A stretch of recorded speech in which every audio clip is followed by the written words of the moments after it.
ഡൽഹിയിൽ IAS പരിശീലന കേന്ദ്രത്തിൽ വെള്ളം കയറിയുണ്ടായ അപകടത്തിൽ പ്രതിഷേധം കടുപ്പിച്ച വിദ്യാർത്ഥികൾ. സംഭവിച്ചത് മനുഷ്യനിർമ്മിതമായ കൂട്ടക്കുരുതി എന്നാണ് ആരോപിക്കുന്നത്. ഈ ഒരു പ്രതിഷേധം വളരെ ശക്തമായ രീതിയിൽ തുടരുകയാണ്. സംസ്ഥാന സർക്കാരും ഡൽഹി മുനിസിപ്പൽ കോർപ്പറേഷനുമാണ് സംഭവത്തിന്റെ ഉത്തരവാദികളെന്നും വിദ്യാർത്ഥികൾ ആരോപിക്കുന്നു. സംഭവസ്ഥലത്തെത്തിയ ആം ആദ്മി പാർട്ടി MP സ്വാതി മലിവാളിനെ വിദ്യാർത്ഥികൾ ചേർന്ന് തടഞ്ഞുവെച്ചു. കൂടുതൽ വിവരങ്ങളുമായി ജിഷ്ണു കൃഷ്ണൻ ചേർന്നുണ്ട്. ജിഷ്ണു, വരും ദിവസങ്ങളിലും ശക്തമായൊരു പ്രതിഷേധം തന്നെയല്ലേ ഉണ്ടാകാനുള്ള ഒരു സാധ്യത?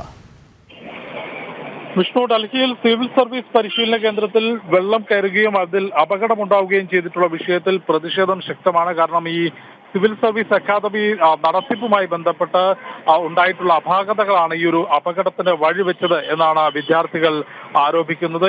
ഈ ആരോപണം ഉന്നയിച്ചുകൊണ്ട് അതിൽ നടപടിയെടുക്കുന്നതിൽ ഡൽഹി സർക്കാരും അല്ലെങ്കിൽ ഉദ്യോഗസ്ഥരും വീഴ്ച വരുത്തി എന്നുള്ള ആരോപണവും മുൻപോട്ട് വെച്ചിട്ടുണ്ട്. ഡൽഹിയിൽ ഇത്തരത്തിൽ ഒരു ബിൽഡിംഗിന്റെ ഗ്രൗണ്ട് ഫ്ലോറിലാണ് അല്ലെങ്കിൽ ഭൂഗർഭ അറയിലാണ് ഇത്തരത്തിൽ ക്ലാസ് നടത്തിയിരുന്നത്. അതിന്റെ ലൈബ്രറി ക്രമീകരിച്ചിരുന്നത്. അത്തരത്തിൽ